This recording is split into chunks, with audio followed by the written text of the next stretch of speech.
There is a dangerous myth in the corporate world that loyalty is a reciprocal currency. We are taught that if we sacrifice our nights, our weekends, and our peace of mind, the institution will eventually reward us. My name is Simone.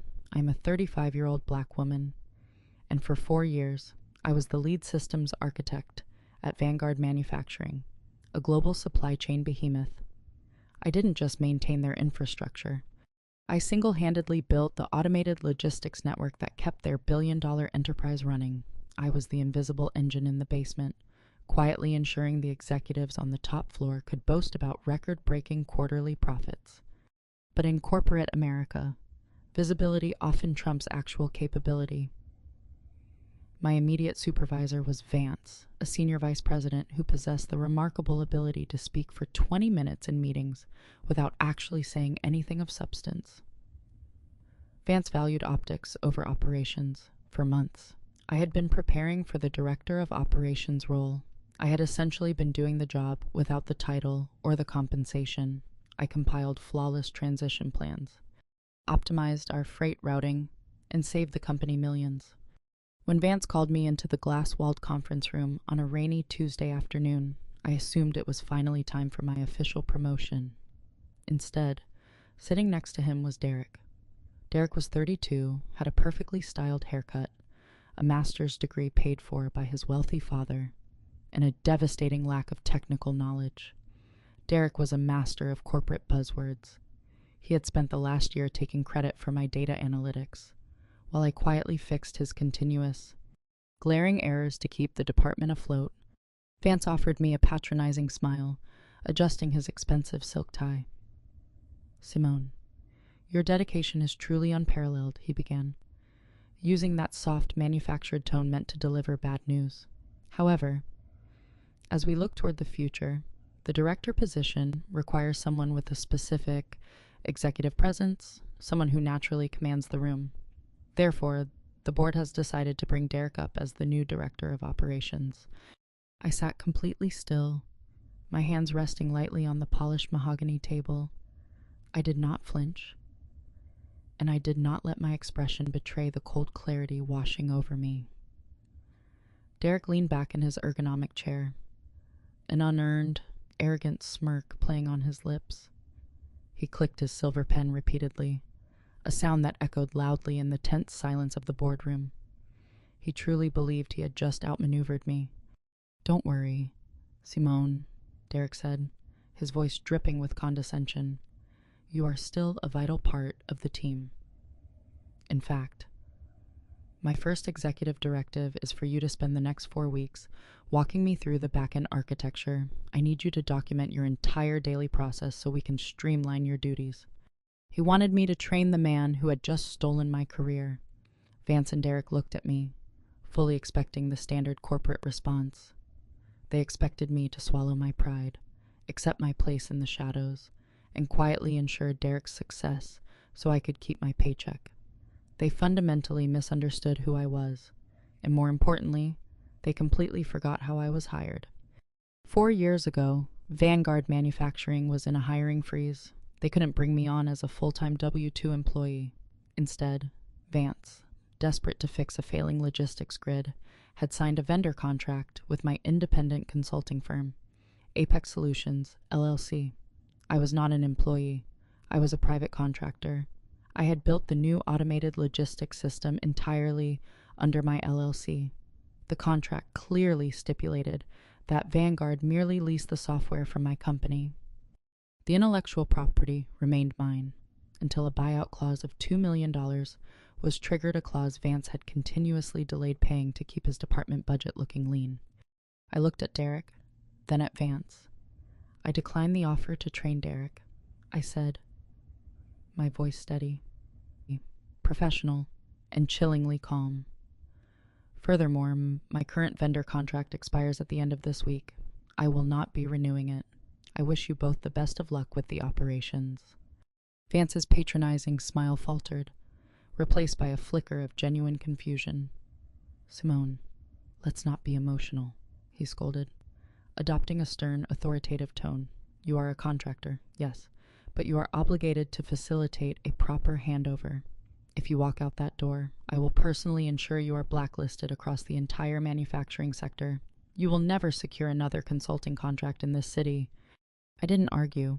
I didn't raise my voice or attempt to explain intellectual property law to men who refused to read their own legal documents. I simply stood up, pushed my chair in, and walked out of the glass boardroom.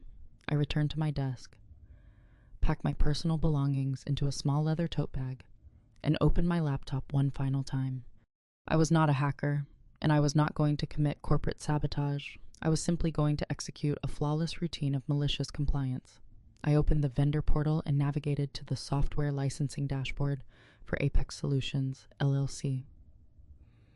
According to Section 4.2 of the contract Vance himself had signed, upon the termination of the consulting agreement, Vanguard Manufacturing's access to the proprietary logistics algorithm would be automatically revoked pending the final buyout payment. I drafted a formal, perfectly polite email to Vanguard's legal department, attaching a PDF of the original signed contract. I clearly stated that since my contract was not being renewed and the IP buyout had not been paid, the software license would expire at exactly midnight on Friday. I sent the email, logged out of the corporate network, and handed my security badge to the receptionist on my way out. I walked into the crisp afternoon air, feeling an immense, suffocating weight lift from my shoulders. I drove home to my quiet apartment, turned my phone off, and enjoyed the first peaceful weekend I had experienced in 4 years. I slept soundly, knowing the storm I left behind was entirely out of my hands. Monday morning arrived with brilliant sunshine streaming through my living room windows.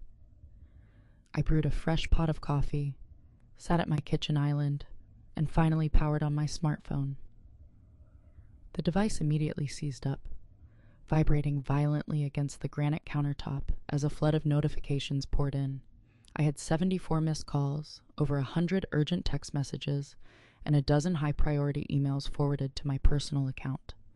Vanguard Manufacturing's entire supply chain had completely paralyzed over the weekend, without my proprietary algorithm automatically routing the freight trucks, calculating warehouse inventory, and dispatching delivery manifests. The company was flying entirely blind. Thousands of tons of raw materials were sitting idle at shipping ports. Major retail clients were demanding answers. The company was hemorrhaging millions of dollars by the hour. And Derek, the newly appointed director of operations, had absolutely no idea how to operate the manual legacy systems. I listened to the voicemails while sipping my coffee. The progression of Vance's tone over the past 48 hours was a fascinating study in corporate desperation. His first voicemail from Saturday morning was aggressive and arrogant. "Simone, the network is throwing authorization errors.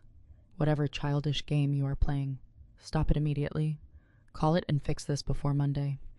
By Sunday afternoon, the arrogance had cracked, replaced by rising panic. "Simone, pick up the phone. Legal is reviewing your contract. You can't just turn off the logistics grid. We have international shipments stranded. Derek is trying to bypass the firewall, but the system is entirely locked. Call me back right now."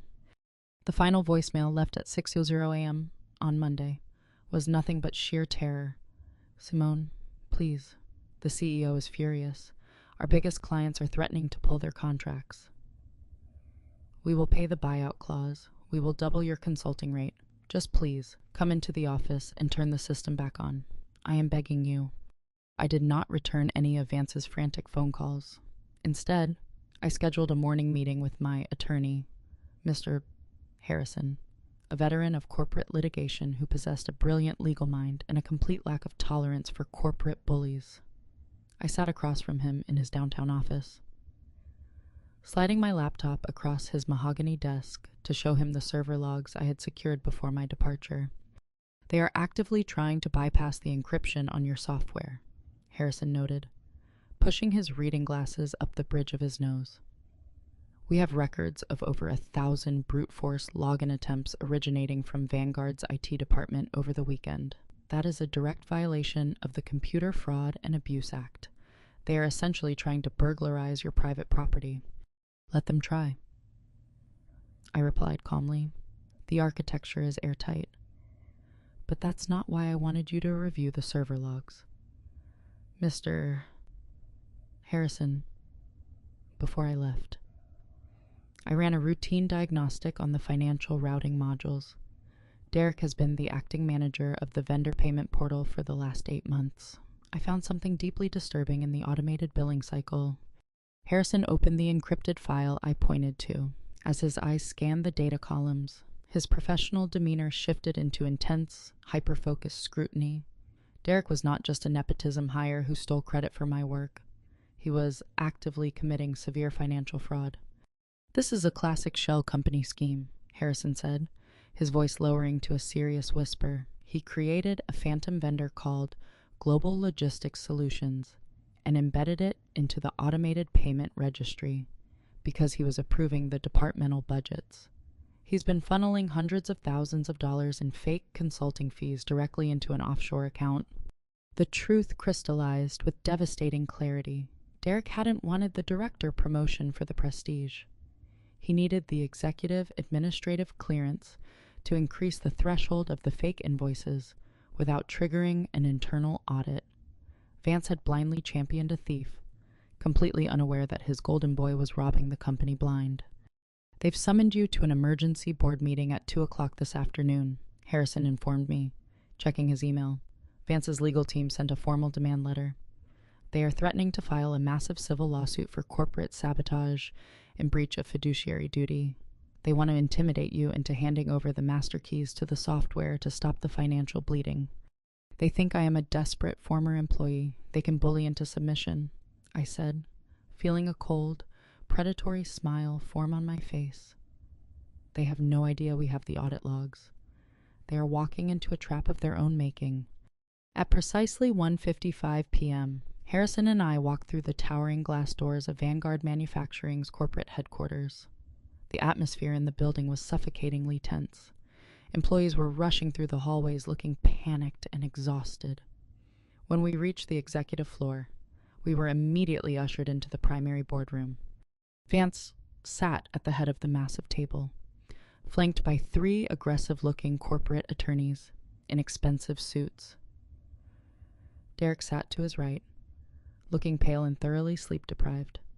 He was gripping a coffee cup so tightly his knuckles were white. The remaining seats were occupied by senior board members who looked entirely furious. As I walked in and remained standing, Vance stood up, slamming his open palms against the table to project dominance. "Simone, your little stunt has cost this company over $4 million in just 3 days," Vance bellowed, his face flushing with anger. "You have committed egregious corporate sabotage. Our lawyers have drafted a settlement. You will immediately restore access to the routing software, and you will sign over the intellectual property rights to Vanguard. If you refuse, we will call the authorities, press federal charges, and ensure you spend the next decade buried in litigation." Derek sneered, finding a shred of his old arrogance. "Just sign the papers. Simone, you're entirely out of your depth. I didn't look at the settlement papers. I didn't blink." Harrison stepped forward, smoothly opening his leather briefcase and extracting a single, pristine folder. He placed it gently on the center of the table. "Gentlemen," Harrison began, his voice projecting calm, "absolute authority. My client has not committed sabotage. She is the sole proprietor of Apex Solutions, LLC. When you chose not to renew her contract and failed to execute the intellectual property buyout, she merely allowed her software license to expire, exactly as stipulated in the contract Vance personally signed 4 years ago." Harrison slid copies of the original, signed contract across the table to the corporate attorneys. "If you review Section 4.2, you will see that Vanguard Manufacturing has absolutely no legal claim to the software architecture. Furthermore, by instructing your IT department to actively attempt to hack into my client's private servers over the weekend, you have committed federal cybercrimes. We have the digital logs to prove it." The lead corporate attorney rapidly scanned the contract, his face draining of color. He looked up at Vance with an expression of sheer horror. "You told us she was a standard W-2 employee," the lawyer hissed at Vance. You didn't tell us you signed a third-party vendor agreement. We have zero legal standing here. She owns the entire system. Vance collapsed back into his leather chair, the aggressive bluster evaporating instantly. He looked like a man who had just stepped off a cliff and realized he had no parachute. "Simone, please," Vance stammered, the threat of legal retaliation completely broken. "We'll pay the $2 million buyout right now. Just turn the system back on. Our clients are abandoning us." I looked at Vance, feeling a profound sense of vindication. "The price for the software is no longer $2 million, I stated coldly. "But before we discuss my new terms, there is a much larger issue the board needs to address." I reached into my bag, pulled out a thick stack of printed financial logs, and distributed them directly to the senior board members, completely bypassing Vance and Derek.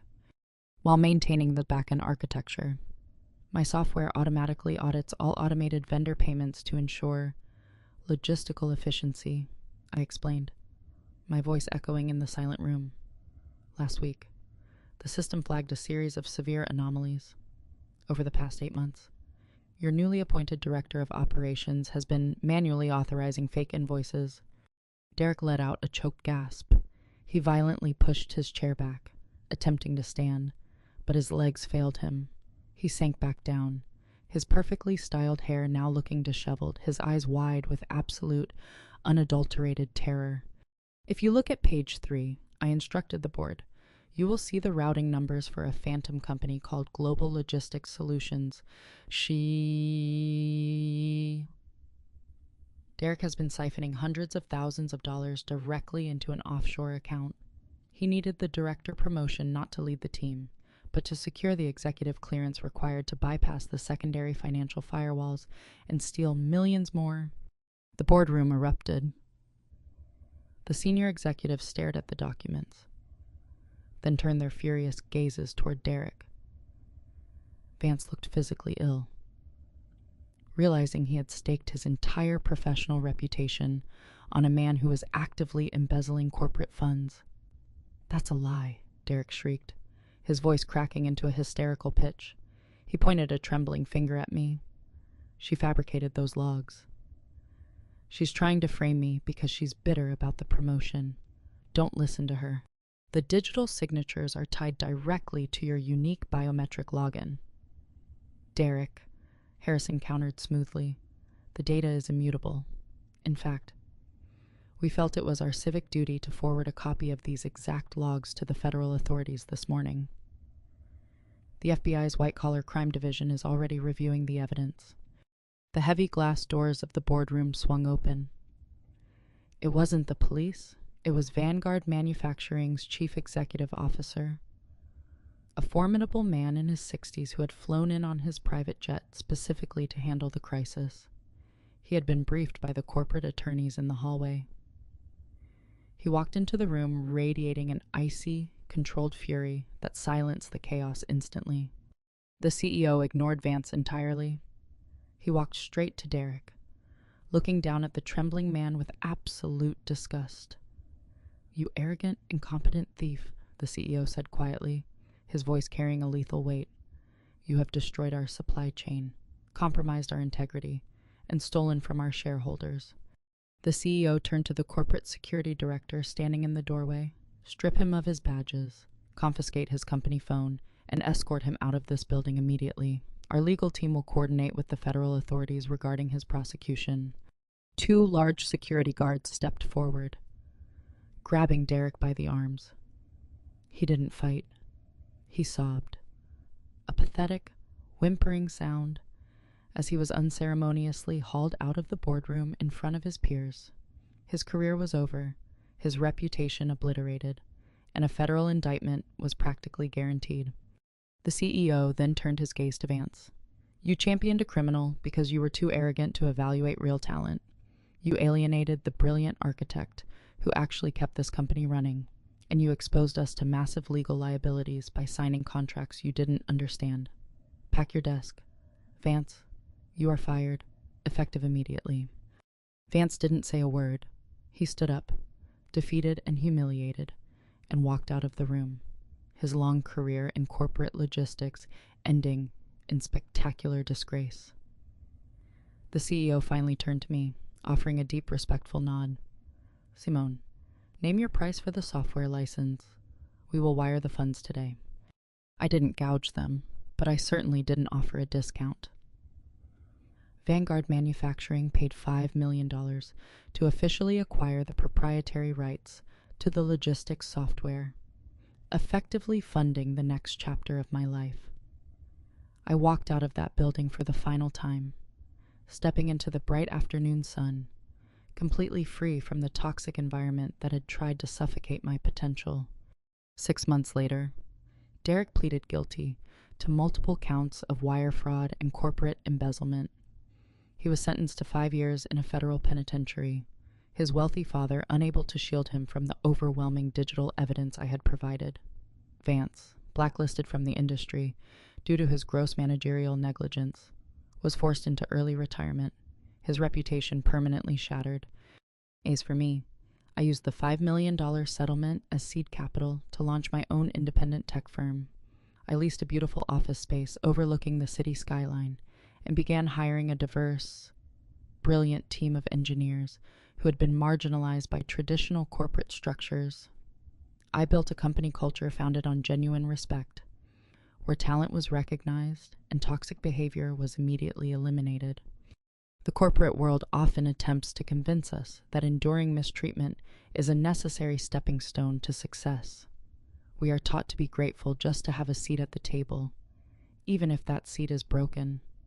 But the truth is, true empowerment begins the moment you realize you don't need their table at all.